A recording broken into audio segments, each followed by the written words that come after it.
Olá, tudo bem? Aqui é o Elton Vale, novamente quem vos fala.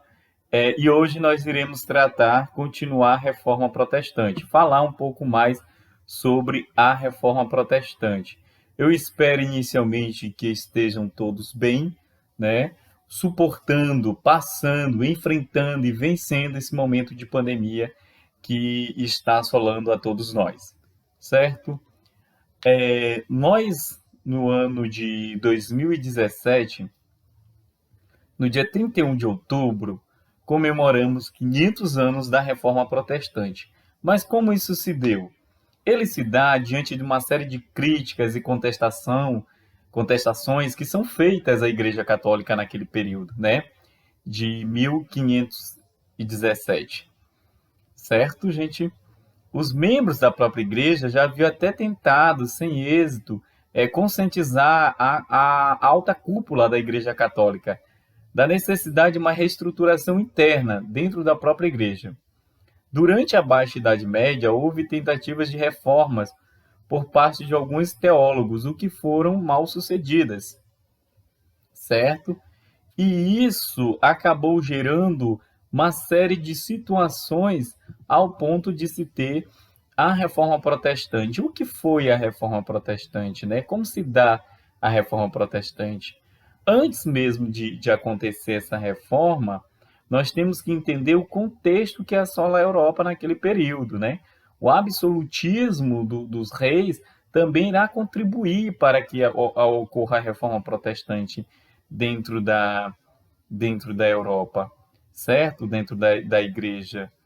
É interessante porque quem vai fazer essa reforma, quem começa a fazer essa reforma, é um membro da própria igreja. Martinho Lutero, ele era membro da Igreja Católica, ele não era outro a não ser membro também da igreja, certo? E ele não foi o primeiro, teve outros que a igreja condenou, inclusive a fogueira, né? A igreja ela não tolerava certas situações nem certas contestações.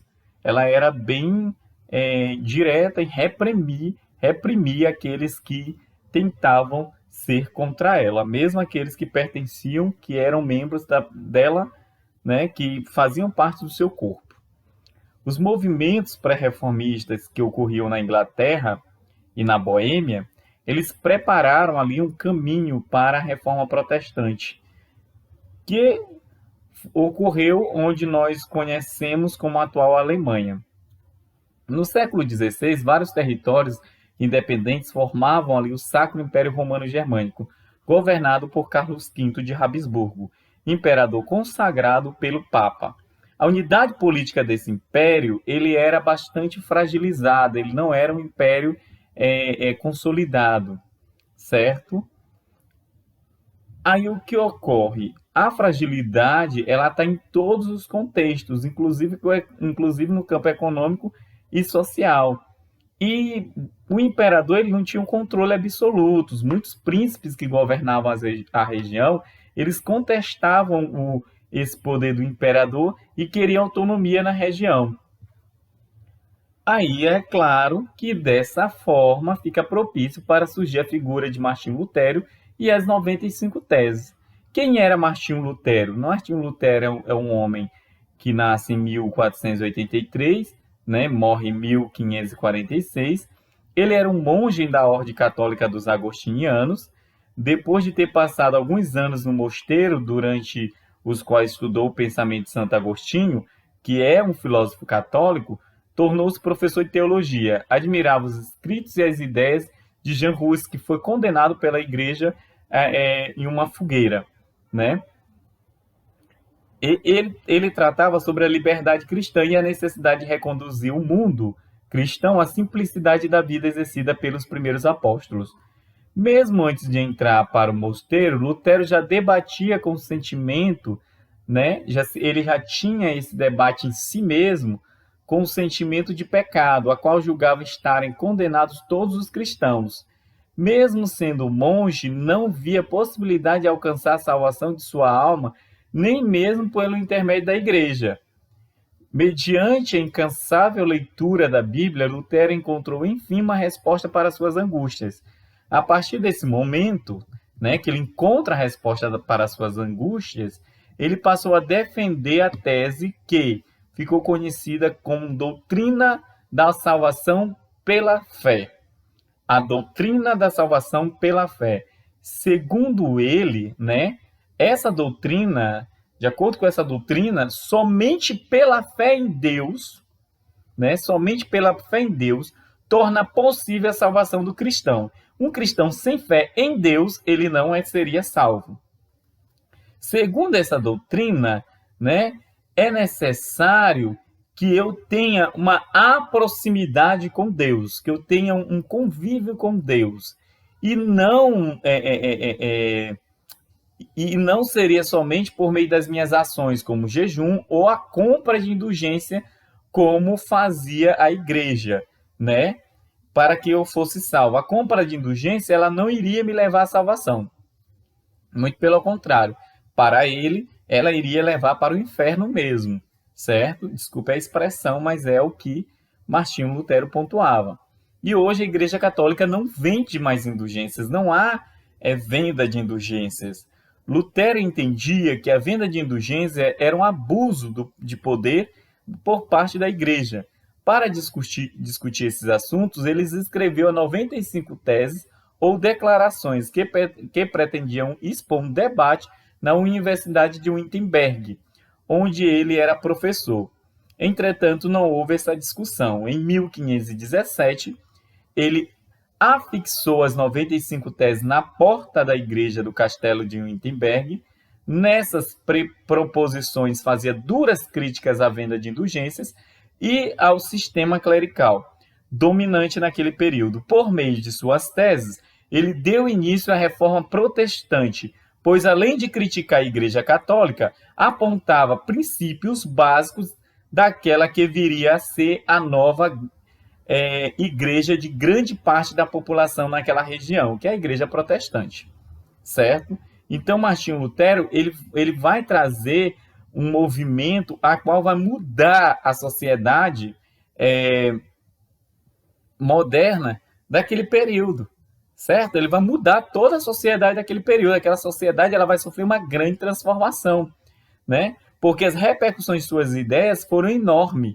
Rapidamente obteve o grande apoio de parte dos príncipes, dos nobres e dos magistrados, uma vez que também lutavam contra o domínio da igreja, como já foi explicado anteriormente. Com esse apoio, Lutero passou a defender a criação de uma igreja nacional, independente de Roma. É o que acontece na igreja da Inglaterra. A Inglaterra tem sua igreja nacional, que é a igreja anglicana. Propunha o fim das ordens religiosas, o casamento dos clérigos e medidas severas contra o luxo excessivo que a igreja se colocava, né? Se tinha naquele período. Em 1520, o Papa Leão X lançou uma bula condenatória contra Lutero, forçando a realizar uma retratação e ameaçando de excomunhão. Lutero, de fato, ele não queria sair da igreja, ele queria uma reforma dentro da igreja, certo? Em nenhum momento ele queria, ele deixou de ser católico, tanto que o próprio Papa vem excomungá-lo. Lutero queimou a bula em praça pública, prontamente passou a ser perseguido pela Igreja Católica depois desse ato. Carlos V, imperador do Sacro Império Romano Germânico, pressionado pela Igreja, convocou uma assembleia, né? Essa assembleia é chamada de Dieta de Worms, com a presença de todos os governantes, no intuito de julgar o herege. Lutero, que contava com o apoio da grande parte dos príncipes e de boa parte dos camponeses, não foi punido. Ao contrário, recebeu o apoio do príncipe da Saxônia, que o acolheu em seu castelo. Durante seu exílio, Lutero fez a primeira tradução da Bíblia de latim para o alemão, com o objetivo de tornar a Bíblia mais acessível. E escreveu ainda panfletos e cartas criticando a igreja em 1521, no qual ele foi excomungado pela Igreja Católica neste mesmo ano.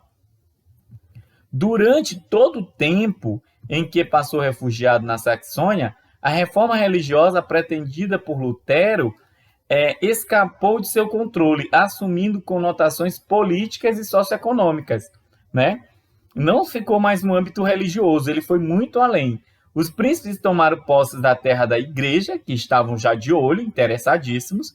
Os camponeses liderados, é, esses camponeses liderados pelo sacerdote luterano Thomas Monsen, revoltaram-se em 1524 contra a exploração que sofriam por parte da Igreja dos Príncipes. Mais tarde, Thomas ele se distanciou do seu mestre Lutero, pregando sua própria doutrina, a qual, além de condenar a Igreja Católica, opunha-se contra os príncipes ricos e poderosos, identificando eles como inimigo de Cristo. Lutero, que recebeu proteção dos príncipes, condenou a revolta dos camponeses, né? Thomas, mais tarde, foi decapitado por causa dessa ação. Muitos revoltosos foram massacrados pelo exército de cavaleiros organizado pelos príncipes locais. Então, a revolta protestante ela deu-se num contexto de grande inflamação social. Em 1527 e 29, foi convocada uma nova assembleia pelo imperador, com o objetivo de impor o catolicismo aos príncipes luteranos e afastar Lutero do Sacro Império. Esses príncipes protestaram contra as manobras políticas do imperador e retiraram-se da Assembleia a partir desse episódio, que ficou conhecido como protestantismo, ou protestantes, termo que se estendeu depois a todas as outras seitas após a reforma luterana ou não luterana, certo? Somente em 1555, com a paz de Augsburgo, é que a questão finalmente foi resolvida. E ali se estabeleceu que cada príncipe poderia ter ou optar pela sua própria religião.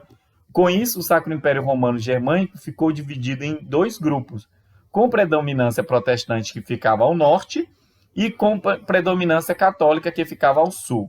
A reforma protestante e as ideias de Lutero chegaram a outros países, como Dinamarca, chegaram, vamos lembrar que chega à Inglaterra, e mais tarde vai dar origem também à reforma, a grande reforma que vai ocorrer na Inglaterra. E até hoje nós vamos ver igrejas protestantes que se derivam dessa reforma ocorrida em 1517, certo? Então, até o próximo vídeo, um forte abraço e que Deus abençoe a todos.